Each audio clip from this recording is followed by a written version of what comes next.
TVK கோட்டாடா, இனிமேல் நாங்க தான்டா. இப்ப கூட சொல்றேன், சட்டசபையில சொன்னது இங்கேயும் சொல்றேன், எந்த கொம்பனாலும் இனிமேல் இங்க டிவிகே தவிர்த்து வர முடியாது இந்த காட்பாடி கோட்டையில. இந்த 100 நாள் சாதனையை சொல்றதுக்கு ரொம்ப சந்தோஷமா இருக்கு. எம்எல்ஏவா எந்த ஆட்சியிலுமே செய்யாதத ஒரு சில நல்ல திட்டத்தை கொண்டு வந்திருக்காங்க. முதல்ல எனக்காக இங்க ஒத்துழைச்ச, எனக்காக ஆதரவு கொடுத்த என்னுடைய மாவட்ட செயலாளருக்கு ஒரு மிகப்பெரிய நன்றி.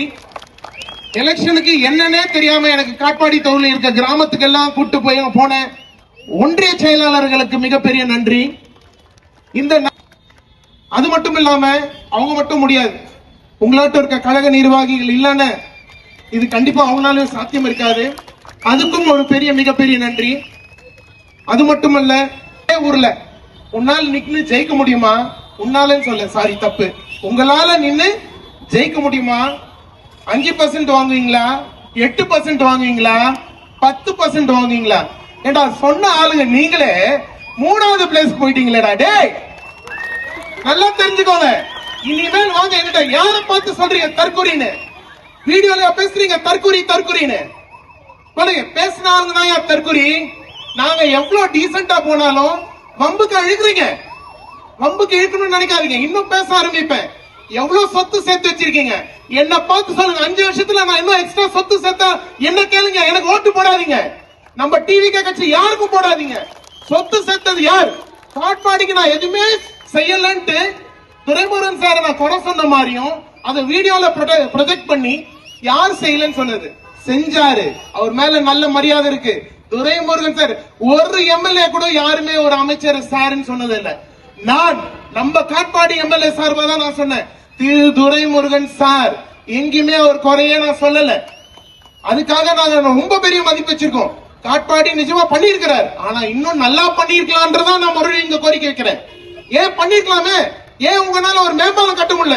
எவ்வளவு பெரிய டிராபிக் ஜாம். இங்க பக்கத்துல ஒரு 10 வீதிக்கு பக்கத்துல இந்த தெருவுல இருந்து இந்த மேடைக்கு வரதுக்கு 20 நிமிஷம் ஆகுது. இதே இந்த மேம்பாலம் 10 வருஷத்துக்கு முன்னாடி கட்டியிருந்தா 150 கோடியில கட்டியிருக்கலாம். 5 வருஷத்துக்கு முன்னாடி கட்டியிருந்தா இன்னும் கம்மியாயிட்டான். இன்னைக்கு பட்ஜெட் கொடுக்கறாங்க 750 கோடி. 750 கோடினா கவர்மெண்ட் கண்டிப்பா யோசிக்க இருப்பாங்க. ஆனா அப்படியும் நாங்க விட மாட்டோம். நாங்க முட்டி போராடி பல வேலைகளை செஞ்சு அமைச்சர்கிட்ட எங்களுக்கு வேற எது வேணாம், காட்பாடியில கண்டிப்பாக ஒரு உயர்மட்ட மேம்பாலம் அமைத்து கொடுக்க வேண்டும் சொல்றேன். அது மட்டும் இல்ல, இந்த சித்தூர் பஸ் ஸ்டாப்ல இன்னும் அழகாக்கும். ஏன்னா நம்மளுடைய காட்பாடி தொகுதி இது ஒண்ணுதான் முக்கிய மையப்புள்ளி. இதை மட்டும் இன்னும் அழகா சுத்திகரிப்பட்டு நல்லா செய்வோம். இங்க டிராபிக் ஜாம் இல்லாம நாங்க பண்ணுவோம். எங்களை மேல நம்பிக்கை வச்சுக்கோங்க. இப்ப முதல்ல நான் தமிழ்நாட்டுக்கு 100 நாள் சாதனை விட நம்ம காட்பாடி தொகுதிக்கு எப்படி சாதனை ஆரம்பிச்சுன்னு சொல்றோம். முதல் பெருந்தலைவர் காமராஜ் பேர்ல யாராவது பண்ணுவாங்களே, அவங்க ஆட்சியில எதையாவது வச்சுக்காங்க கேளுங்க. பெருந்தலைவர் காமராஜ் பேர்ல அதை எக்ஸ்டெண்ட் பண்ணி 6ஆம் கிளாஸ்ல இருந்து 8ஆம் கிளாஸ் படிக்கிறவங்களுக்கு கூட காலையில இனிமேல் டிஃபன் போடப்படும். அதுக்கு பேர் பெருந்தலைவர் காமராஜர் காலை உணவு திட்டம். ரூபாய் 710 கோடி ஒதுக்கீடு பண்ணியிருக்காங்க. அப்புறம் விவசாயிகளுக்கு ரூபாய் 6000 கோடி பயிர்கள் தள்ளுபடி, அந்த பயிர் கடன் தள்ளுபடி இது இருக்கு. அடுத்து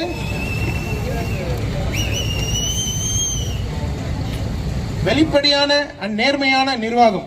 பல அடுக்குமாடி கட்டிடங்களுக்கு நீங்க போனீங்கன்னா தெரியும், சென்னையில ரொம்ப டிஃபிகல்ட். இப்ப சிஎம்டிஏ அப்ரூவல் கொடுத்தா போதும் அப்படின்ட்டு நேரடி தொடர்பற்ற பத்திரப்பதிவு, இதுவும் ஈஸி. 200 யூனிட் மின்சாரம் சொல்லியாச்சு. சமீபத்தில் ஒரு முதலீட்டாளர்கள் மாநாடு நடந்தது. அதுல ரூபாய் 1 லட்சம் கோடிக்கு வந்து முதலீடு மாநாடு பண்ணியிருக்காங்க. 104 யூனிட் MOU கம்பெனி எல்லாம் சேர்ந்து பண்ணியிருக்காங்க. அது மட்டும் இல்ல, வெற்றி வீடு திட்டம். இவங்க சொல்லுவாங்க டிஎம்கே காரங்க, என்னென்ன நாங்க கொடுக்குறப்போ நாங்களும் தான் கொடுத்தோம், பேர் மட்டும் மாத்திட்டீங்க, அது என்னமோ காப்பி அண்ட் பேஸ்ட் தான். பெரிய இவங்க கொடுத்தது 3 லட்சம், நம்ம கொடுக்கறது நல்லா தெளிவா தெரிஞ்சுக்கோ, நம்ம கொடுக்கறது 5 லட்சம். எல்லாம் சேர்த்து நம்மளுக்கு 3500 கோடி ஒதுக்கி இருக்காங்க. அது இல்லாம முதலமைச்சர் மருத்துவ காப்பீடு திட்டம் பல பேர் பார்த்திருப்பீங்க. நான் ஒவ்வொரு தடவை எலெக்ஷன்ல போறப்போ லட்சத்துக்கு வேண்டிய காப்பீடு திட்டம் வரும் அப்படின்னு முதலமைச்சர் சொன்னார். இப்போ தற்போதைய நிலவரப்படி 7ல இருந்து 9 மருத்துவக் கல்லூரியில ரூபாய் 5 லட்சம் இருக்கிற முதலமைச்சர் காப்பீடு திட்டத்தை ரூபாய் 25 லட்சத்துக்கு அவங்க சாங்ஷன் பண்ணிருக்காங்க. இது ஒரு மிகப்பெரிய பயணம். என்ன பொறுத்தவரையும் எம்எல்ஏங்களுக்கெல்லாம் காரு கீருன்னு சொன்னாங்க, அனௌன்ஸ் பண்ணாங்களே, அதை விட இந்த 25 லட்சம் திட்டம் தான் ரொம்ப மெயின்.